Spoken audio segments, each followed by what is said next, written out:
Fala pessoal, professor Milton do canal Nosso Jeito de Falar, hoje aqui para comentar mais uma questão de linguagens. Pessoal, já quero dizer aqui de antemão que a nossa apostila de interpretação de texto já está totalmente atualizada para o próximo Enseja, o link está aqui na descrição, beleza? Dê uma olhadinha aí.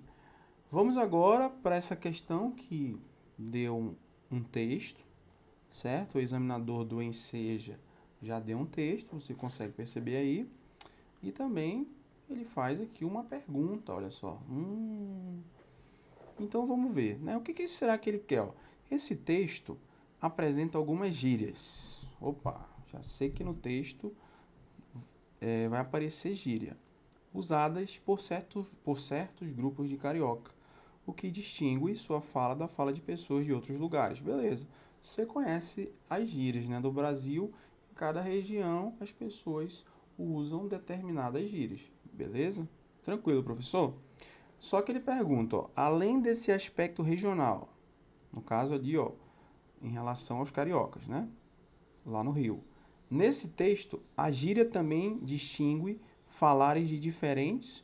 Opa, então, além de, no nosso texto que nós vamos ler nesse momento, além da gíria, né, simbolizar esse aspecto regional ali do Rio de Janeiro, o texto mostra outra coisa que faz essa distinção de falares, como está dizendo aí, né? Então vamos ver o que é. Vamos lá. Dicionário de carioquês. Cai na boca do povo. Apesar de a página Dicionário Carioca no Instagram já estar na boca do povo e reproduzida em toda parte nas redes sociais, sua autora, a estudante de 21 anos, Vitória Saavedra, ainda se surpreende com o sucesso de suas traduções de expressões e gírias cariocas. O vocábulo com maior repercussão é aulas. Opa, que virou adjetivo para caracterizar algo muito bom. Então, aulas, na gíria, de acordo com esse texto, significa algo muito bom. Não é aquela aula, não é essa aula aqui. Gírias é algo muito bom.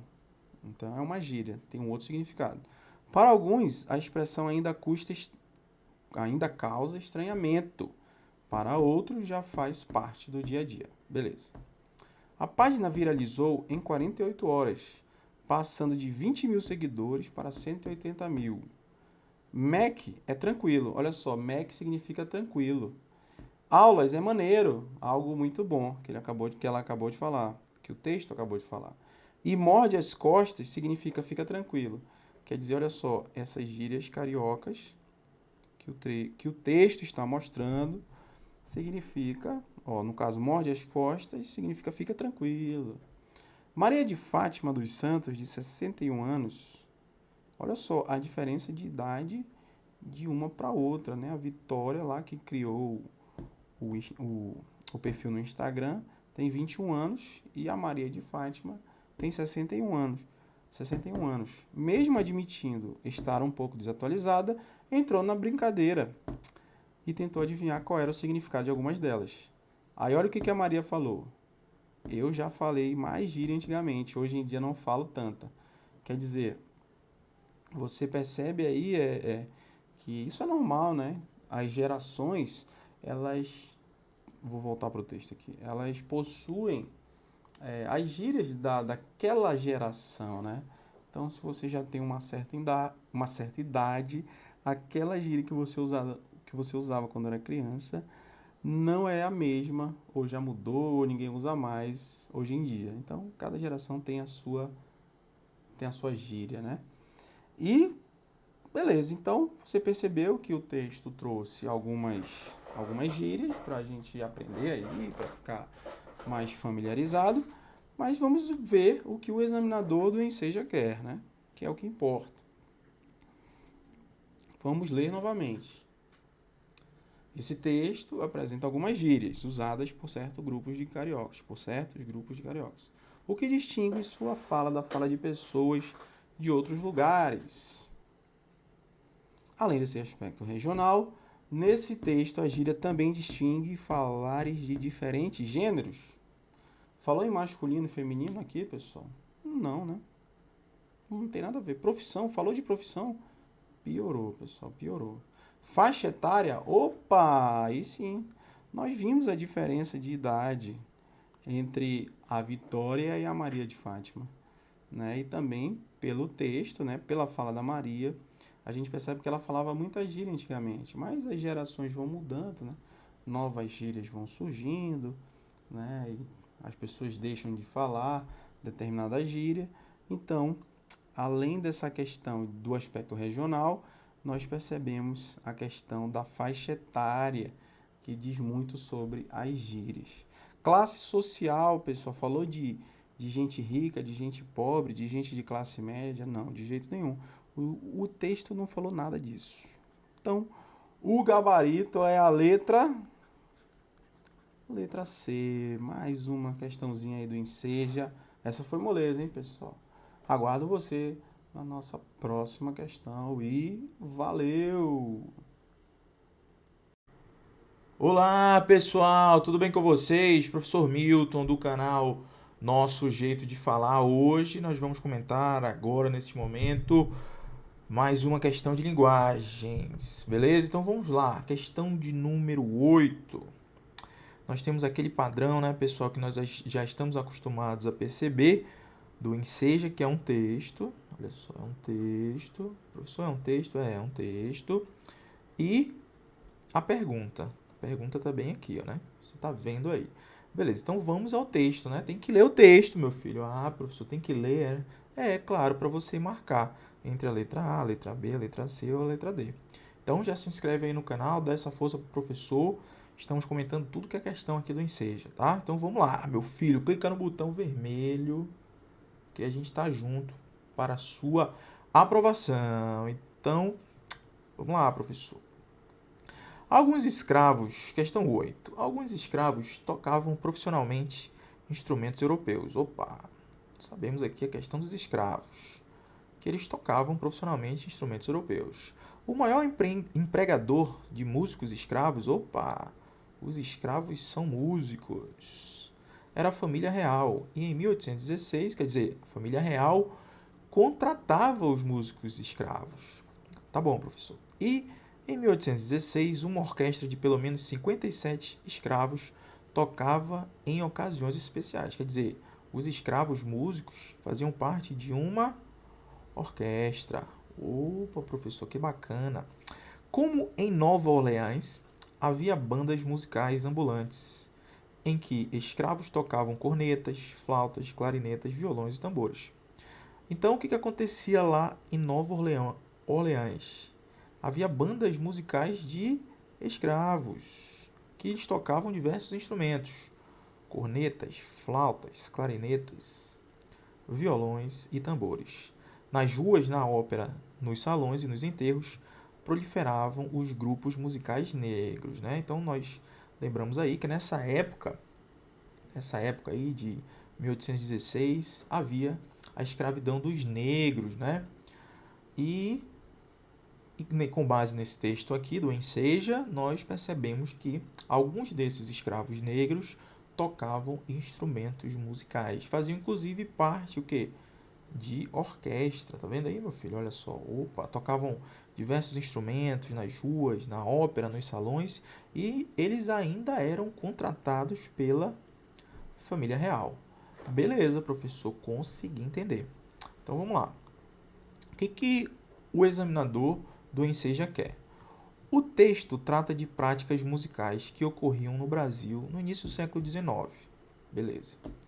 A citação à cidade de Nova Orleans, que fica no sul dos Estados Unidos, evidencia a letra A, centralidade dos negros no cotidiano musical do continente americano. Opa!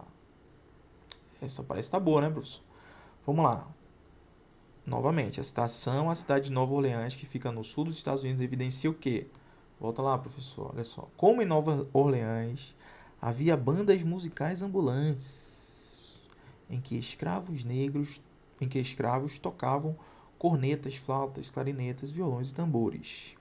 E lá proliferavam os grupos musicais negros, né? Nas ruas, na ópera. Era como em Nova Orleans. Beleza? Então você já percebeu isso, meu filho. E a letra B? A citação à cidade de Nova Orleans, que fica no sul dos Estados Unidos da América, evidencia a semelhança entre a música brasileira e a música estadunidense. Ele falou de música brasileira, filho. Você viu falando aqui o texto dizendo alguma coisa de música brasileira? Não tem nada. Então essa alternativa aqui, essa letra, você já tira. Proeminência da música africana nos tempos coloniais. Opa, será, professor? Vamos ver. Ó, proeminência da música africana. Ó, ele fala que tem músicos escravos. Orquestra. Ele falou alguma coisa da África aqui? Não, né, pessoal? Ele não falou. Ele falou que havia bandas musicais em que escravos tocavam diversos instrumentos, nas ruas, na ópera, mas não falou nada de África. Então, ele está tentando confundir você aqui. Letra D. Falta de músicos profissionais qualificados. Opa! Também não, meu filho. Não falou nada disso. Você observa aqui no texto que não tem nada disso. Vamos à letra A. A citação à cidade de Nova Orleans, que fica no sul dos Estados Unidos da América, evidencia a centralidade dos negros no cotidiano musical do continente americano. Verdade, meu filho. Olha aí, ó. Verdade verdadeira. Letra A. Por quê? Olha, a gente observa, ó, a centralidade dos negros. Ele fala aqui, ó, questão dos negros, né, que tocavam os instrumentos, né? E ele fala de Nova Orleans, como em Nova Orleans havia bandas musicais ambulantes. Então ele fala que o foco do texto é exatamente essa parte da música relacionada aos negros dentro lá do continente americano. Olha como ele fala aqui, ó, como em Nova Orleans, percebeu? Essa é uma questão típica de interpretação de texto, onde o gabarito é a letra A. Percebeu a facilidade? É bem tranquilo, né, meu filho? Então, você já ficou aí ciente que o gabarito é a letra A. Então, já se inscreve no canal, aguardo você na nossa próxima questão e valeu! Fala pessoal, tudo bem com vocês? Professor Milton, do canal Nosso Jeito de Falar. Hoje comentando mais uma questão de linguagens do Enseja. Então já se inscreve aí, já se inscreve no canal do professor, dê essa força aí a ele. E queria dizer também que nossa apostila de interpretação de texto já está disponível, atualizada para o próximo Enseja. Você consegue ter acesso clicando no link que está aqui na descrição. Beleza, filho? Então, professor, vamos lá. É uma questão também de interpretação de texto, pura interpretação de texto. O texto é pequeno, né? Vamos lá, o que esse cara quer? O que o examinador quer? Os meios, o que o examinador do Enseja quer? Os meios de comunicação procuram formas específicas de se aproximar do seu público-alvo. De acordo com o texto, para cumprir esse objetivo, jornalistas de TV e rádio devem. Vamos ao texto, né? O jornalista deve contar os acontecimentos do cotidiano de uma maneira que toda a sociedade entenda. Sim, claro, o jornalista ele tem que ser direto. O jornalista, meu filho, ele tem que ser direto e reto. Ele tem que ser o quê? Objetivo. Objetivo. Claro, ele tem que ser objetivo. Para que as pessoas entendam, né? Para que a sociedade entenda, como se estivesse conversando com uma pessoa. É para ela que vai transmitir suas informações. Então não adianta ele querer usar o jornalista querer, segundo o autor aqui, o jornalista querer usar aquela linguagem rebuscada que ninguém entenda. Não vai vender jornal. Tem que ser uma linguagem direta e reta, objetiva. Porque o público é a sociedade. Com essa ideia na cabeça, fica mais fácil escrever um texto que deve ser assimilado instantaneamente por milhões de espectadores. Quer dizer, tem que escrever de uma forma clara para que o leitor entenda. Então, o jornalista tem essa obrigação, escrever claro, direto e reto, objetivo, para que o leitor entenda. Então, vamos ao que o examinador do Enseja quer. De acordo com o texto, os meios de comunicação procuram formas específicas de se aproximar do seu público-alvo. De acordo com o texto, para cumprir esse objetivo, os jornalistas de TV e rádio devem. O professor só está com preguiça de ler. Professor, o senhor leu já aqui? Não. Vamos lá. De acordo com o texto, para cumprir esse objetivo, jornalistas de TV e rádio devem. Letra A, empregar a linguagem clara. Opa, já está aqui, ó. Claro, ele tem que ser direto e reto. O jornalista tem que ser direto e reto.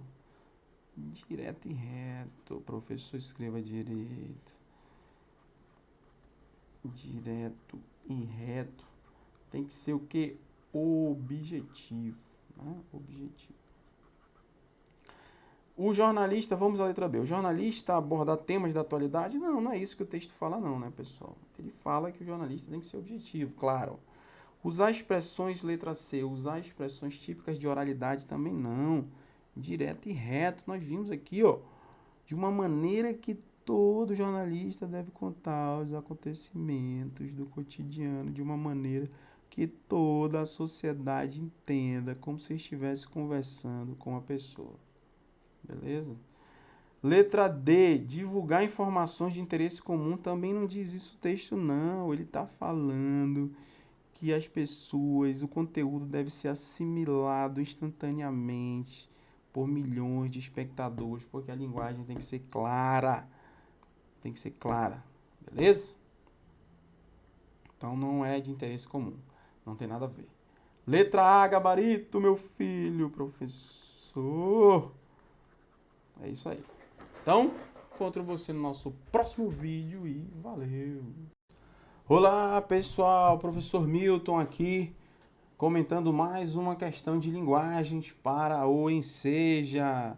Então, se você ainda não é inscrito no canal, já se inscreve aí, dê essa força para o professor. E também eu gostaria de dizer que a nossa apostila de interpretação de texto para o próximo Enseja também já está atualizadíssima. Você pode conferir, aqui na descrição tem o link, beleza? Tá tudo aqui na descrição, minhas redes sociais também, você pode conferir por aí. Então, vamos lá, pessoal, olha só, uma questão de interpretação de texto, mais uma. Perceba como a prova de linguagens é basicamente isso aí. E o texto, reforçando, esse aqui é feito de palavras, mas nós já vimos em outras questões que o examinador do Enseja também dá umas fotos, dá umas figuras para você interpretar. Então vamos lá, aqui questão 19, né, essa questãozinha aí, e vamos ver o que o examinador do Enseja quer. Olha só, a forma como ouvimos música mudou nos últimos 100 anos. Conforme o texto, essas transformações, então você já percebeu que o texto é sobre música, beleza? Então vamos ao texto. Antes disso, essa questão, eu lembro que muitos alunos ficaram... Ela é uma questão fácil, mas muitos alunos ficaram com dificuldade sobre uma palavra que nós vamos ver agora. Ó. Por exemplo, letra A. Conforme o texto, essas transformações valorizam a resistência da música ao vivo em relação a outras formas de ouvir música? Vamos ver. Revelam o impacto das revoluções tecnológicas no relacionamento humano com a música? Letra C. Reforçam a visão eurocêntrica da evolução dos mecanismos inventados para ouvir música? Exatamente aqui.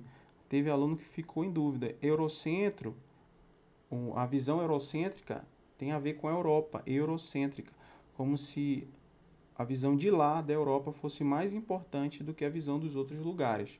Então foi essa palavra que causou dificuldade. Mas mesmo você não sabendo o significado, você vai ver que a questão é fácil. Mas o professor acabou de dizer para você o que significa. Mas vamos lá, vamos ao texto. Até o começo do século XIX, para se ouvir música dentro de casa, era preciso ter um cantor ou um músico na família. Caramba, olha só, para ouvir música como era antigamente. Caso contrário, só mesmo contratando um artista. Pô, hoje em dia você dá um play aí no celular, você já consegue ouvir uma música, né? Mas olha só como era até o começo do século XIX. Apreciar música era um privilégio para os poucos afortunados que podiam ir a teatros ou diversão pontual para muitos que não se importavam de ficar em praças públicas, no calor ou no frio, dançando ao som dos realejos de rua. Mas foi somente a partir da invenção do fonógrafo de Thomas Edison que foi possível gravar e reproduzir o som como ele é, inclusive a voz humana. Então você observa que nós saímos no início do século XIX, aqui, ó, nós saímos da situação que para ouvir música era preciso ter um cantor ou um músico em casa, nós conseguimos evoluir para o fonógrafo de Thomas Edison, baseado no qual a gente poderia gravar inclusive a voz humana. Olha só esse avanço que a tecnologia proporciona, né? Antigamente não dava nem para ouvir, dar o play em nada, não tinha nada. Até o começo do século XIX não tinha nada. Você precisava contratar alguém, um artista. Mas, a partir da invenção do fonógrafo de Thomas Edison, a tecnologia veio e foi possível, inclusive, gravar a voz humana. Beleza? Então, professor, o que o examinador do Enseja quer da gente? Vamos ver. A forma como ouvimos música mudou nos últimos 100 anos. Beleza? Conforme o texto, essas transformações valorizam a resistência da música ao vivo em relação às outras formas de ouvir música. Falou de música ao vivo aqui, pessoal? Não vi nada de música ao vivo. Não tem nada de música ao vivo falando no texto. Nada a ver. Letra B. Revelam o impacto das revoluções tecnológicas, no relacionamento humano com a música. Exatamente, pessoal. Olha só. As transformações revelam o impacto das revoluções tecnológicas no relacionamento humano com a música. Como assim, professor? A tecnologia proporcionou essa evolução com o fonógrafo de Thomas Edison, conforme diz o texto. Então, impactou na revolução tecnológica, né? A tecnologia em si, ela melhorou. A tecnologia fez melhorar essa questão da música, como a gente viu no texto, conseguiu reproduzir até a voz humana, coisa que antigamente tinha que pagar para ouvir música. Então, a letra B está muito bonita, meu filho. Mas, professor, continue, porque não é a letra C. Reforçam a visão eurocêntrica da evolução dos mecanismos inventados para ouvir música. Também não tem nada a ver. Nós vimos que a visão eurocêntrica é a visão voltada na Europa, não tem nada a ver aqui no texto. Nada a ver com nada consta. Mantém, letra D, mantém o monopólio de domínio dos meios de reprodução musical entre as classes dominantes. Pelo contrário, com a evolução da tecnologia, era possível, inclusive, gravar a voz humana. Olha o texto aí. Então, não ficou ali com as classes dominantes, o monopólio. Não ficou pertencendo às classes dominantes. Então, meu filho, ó, corre pro abraço. Gabarito, letra B. Viu como a questão é tranquila? Apesar de ter uma palavrinha na letra C que poderia lhe causar confusão, você ainda assim acertaria a questão. Beleza? Então, encontro você na nossa próxima questão comentada do Enseja e valeu! Olá, pessoal, tudo bem com vocês? Professor Milton do canal Nosso Jeito de Falar, aqui onde você encontra tudo a respeito do Enseja, tá bom, meu filho? Então, de antemão, em primeiro lugar, eu já peço para você dar essa força pro professor, já se inscrever no canal, clica no botão vermelho que está aqui embaixo, o link das minhas redes sociais está aqui na descrição, inclusive o professor tem um grupo no Telegram, que é tipo um WhatsApp, que você pode conversar comigo diretamente, com pessoas de todo o Brasil que já fizeram o Enseja, que vão fazer o Enseja. Tá todo mundo lá, tá, pessoal? Então, você baixa o aplicativo e a gente conversa lá também. Mas já peço para você se inscrever aqui e vamos estudar juntos. Bacana, meu filho? Nós temos agora a questão de número 11. Você observa aí, ó, de cara, a questão de número 11 é um texto. Opa, professor, é um texto, é um texto. Então, nós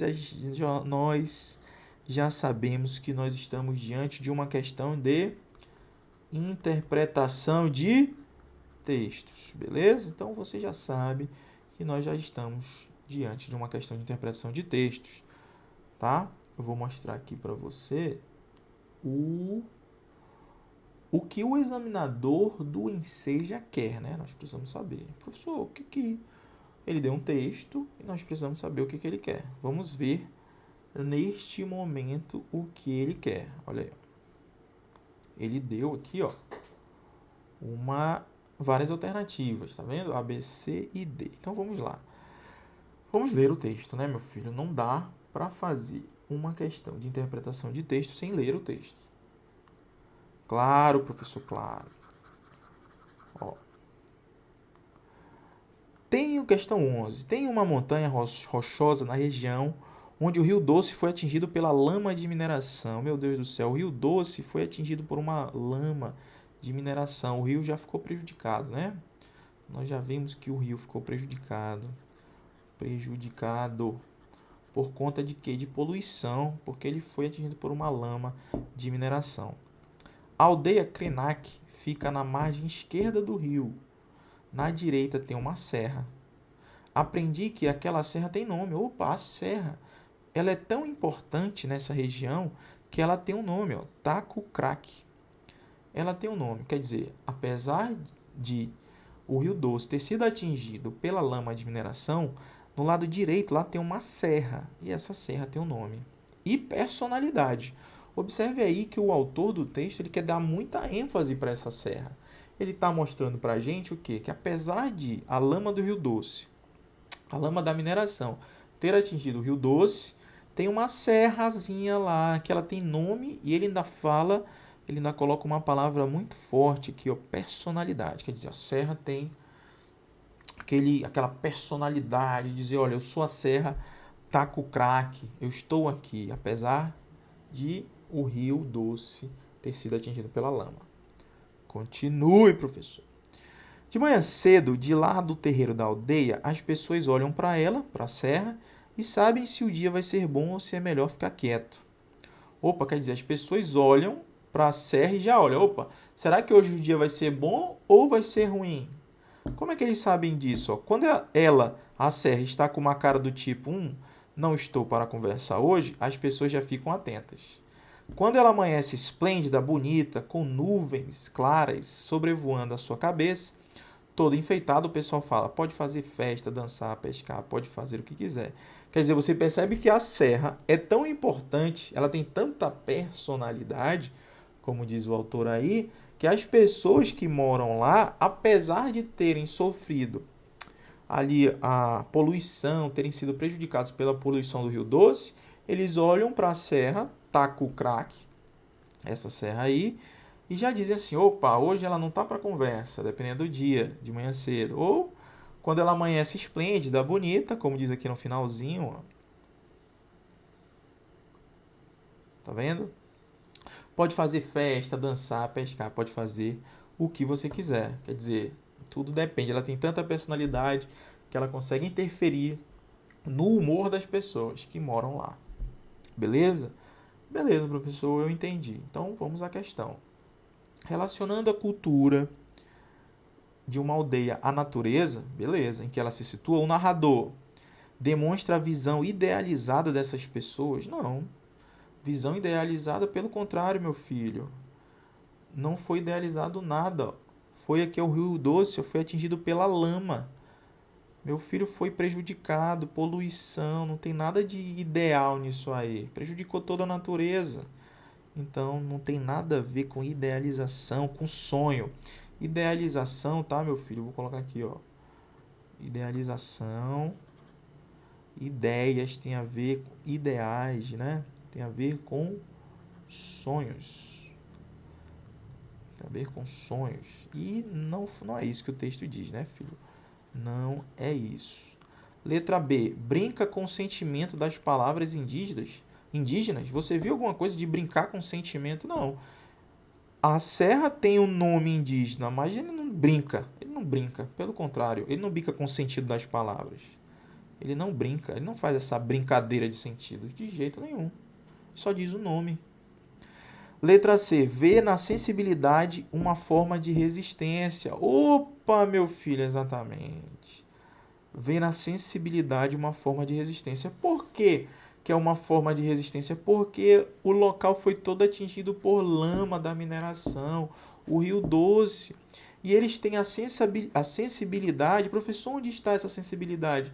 Aqui, meu filho, que eles olham, eles ficam, poxa, hoje a serra não tá para conversa. Ou quando ela acorda bonita, Opa, Serra, hoje a gente pode fazer festa. Quer dizer, o negócio está tão ruim, mas eles não perdem essa sensibilidade como forma de dizer, opa, nós estamos morando aqui, apesar de o Rio Doce estar poluído, estar prejudicado, nós estamos aqui, beleza? E a letra D, procura conhecer sua própria origem ética. Nada a ver, né, meu filho? Nada a ver com nada consta. Não tem nada. Procurar conhecer sua própria origem. Ai, meu Deus, não tem nada a ver, né? Vou colocar, riscar aqui assim, ó, para você ler. Bacana. Então, nós já sabemos que o gabarito é a letra C de casa. Percebeu, meu filho? Essa questão requer uma certa sensibilidade. Você deveria ler esse texto aí pelo menos umas 2 ou 3 vezes para perceber. Aí você ia analisar item por item e ia ver que os outros, a letra A, B e D, não tem nada a ver. E a C realmente é uma sensibilidade diante de tanto problema, eles são bem sensíveis em reconhecer ali a serra, como no dia bom ou no dia ruim, tá bom? Então já se inscreve no canal aí, dê essa força pro professor. A gente se encontra na próxima questão e valeu!